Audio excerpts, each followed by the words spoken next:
الحمدللہ والصلاۃ والسلام علی رسول اللہ وبعد۔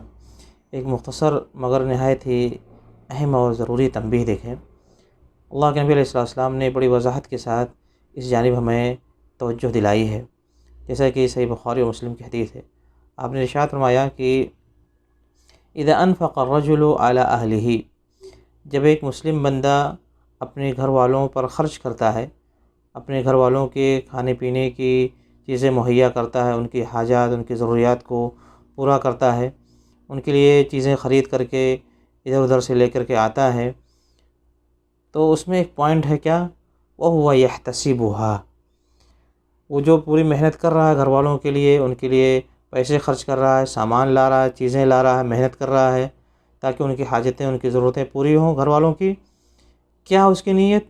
وَهُوَ يَحْتَسِبُهَا، نیت یہ ہے کہ اللہ سے اجر کی امید رکھتا ہے، غافل نہیں ہے نیت سے۔ وہ کیا ہے؟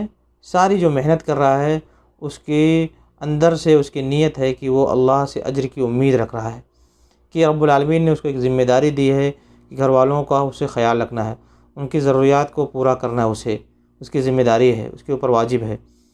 تو اس واجب کو وہ یہ سوچ کر کے ادا کر رہا ہے کہ رب العالمین نے اس کو یہ ذمہ داری دی ہے، اور وہ رب العالمین کی رضا کی خاطر اس ذمہ داری کو ادا کر رہا ہے، اور رب العالمین سے ثواب کی امید رکھ رہا ہے۔ وَهُوَ يَحْتَسِبُهَا، رب العالمین سے ثواب کی امید رکھتا ہے۔ فَهُوَ لَهُ صَدَقَةٌ، تو جو کچھ بھی وہ اپنے گھر والوں پر خرچ کرے گا، جو کچھ بھی وہ اپنے گھر والوں پر محنت کرے گا، سب کچھ اس کے لیے کیا ہوگا؟ صدقہ شمار کیا جائے گا، اس کو صدقے کا ثواب لکھا جائے گا اس کے لیے۔ جس طرح سے ایک آدمی اللہ کے راستے میں کوئی چیز خرچ کرتا ہے تو اس کو ایک بڑا اجر ملتا ہے، اس کا صدقے کا ثواب ملتا ہے۔ ایک آدمی کسی غریب کو اللہ کے واسطے دیتا ہے، اس کو صدقے کا ثواب ملتا ہے، مسکین کو دیتا ہے، کسی اور کو دیتا ہے، اللہ کے واسطے صدقے کا ثواب ملتا ہے۔ اسی طرح سے جو اپنے گھر والوں کے اوپر جو کچھ بھی خرچ کر رہا ہے، چھوٹا بڑا جو بھی خرچ کر رہا ہے، صحیح خرچ اگر وہ کر رہا ہے، اگر اس کی نیت موجود ہے کہ وہ اللہ رب العالمین سے اجر کی امید رکھ رہا ہے، تو سارا اس کا خرچ جو گھر والوں کے اوپر ہو رہا ہے وہ کیا ہوگا؟ اللہ کے ہاں صدقہ شمار کیا جائے گا، پورا اس کو بدلہ ملے گا، اس کا کوئی بھی روپیہ، اس کی کوئی بھی محنت ضائع ہونے والی نہیں ہے، مگر کب؟ وَهُوَ يَحْتَسِبُهَا۔ نبی علیہ السلام نے اس لفظ کو بطور خاص ہمارے لیے ذکر فرمایا ہے، کیا؟ وَهُوَ يَحْتَسِبُهَا، جب بھی وہ خرچ کر رہا ہے تو اس کی نیت ہے کہ وہ اللہ سے اجر کی امید رکھ رہا ہے۔ ہم میں سے بہت سارے لوگ اس نیت سے غافل ہو جاتے ہیں۔ خرچ تو کرتے ہیں لوگ، عام طور سے اپنے گھر والوں کا خیال رکھتے ہیں، سارے لوگ سوچتے ہیں کہ اپنے گھر والوں کو خوش رکھا جائے، ان کے لیے چیزیں مہیا رکھی جائیں، ان کے لیے چیزیں فراہم رکھی جائیں، لیکن اس نیت سے ہم میں سے اکثر لوگ غافل رہتے ہیں۔ سوچتے ہیں کہ یہ تو گھر کی چیز ہے، ہمیں پورا کرنا ہے، یہ سوچتے ہیں کہ گھر والوں کو جتنا زیادہ ہم خیال رکھیں گے اتنے زیادہ گھر والے ہم سے خوش رہیں گے، میری مان جان ہوگی اور میری تعریف ہوگی، اور اس طرح کی چیزیں لوگوں کے دلوں میں ہوتی ہیں۔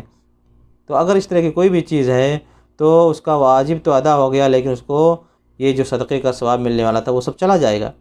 لیکن یہی چیز وہ کر رہا ہے، اور اگر نیت کو وہ مستحضر رکھتا ہے، حاضر رکھتا ہے، نیت میں یہ لے آتا ہے کہ میں جو کچھ محنت کر رہا ہوں اللہ کے واسطے کر رہا ہوں، یہ اللہ رب العالمین سے میں امید رکھتا ہوں کہ اس ساری محنت پر مجھے رب العالمین مجھے اجر دیں گے، تو اس کا پورا خرچ کیا ہو جائے گا؟ اللہ کے ہاں صدقہ شمار کیا جائے گا، رب العالمین اس کو پورا بدلہ عطا کریں گے، حالانکہ وہ خود اپنے گھر والوں کے اوپر خرچ کر رہا ہے، کسی اور کے اوپر نہیں۔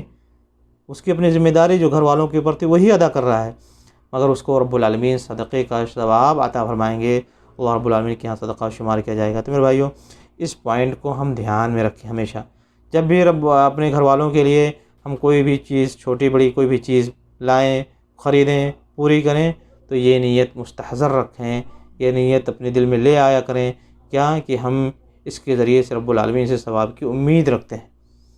ہمیں گھر والوں کی تعریف نہیں چاہیے، ہم اس نیت سے نہیں کر رہے ہیں کہ گھر میں میری مان جان زیادہ ہوگی جس قدر میں خیال رکھوں گا، نہیں، اصل یہ ہے کہ ہم جو کچھ کر رہے ہیں وہ کس کے لیے کر رہے ہیں؟ اللہ کے واسطے کر رہے ہیں، رب العالمین سے ہم ثواب کی امید رکھتے ہیں۔ تو اگر ہم نے یہ چیز کر لیا تو ہمارے لیے بہت بڑی خوشخبری ہے کہ اللہ رب العالمین اس کو پورا بدلہ عطا فرمائیں گے۔ اس چیز کو، اس پوائنٹ کو ہم دھیان میں رکھیں۔ اللہ تعالیٰ ہم تمام لوگوں کو اس کی توفیق عنایت فرمائے، آمین۔ وصلی اللہ وسلم علی نبینا محمد۔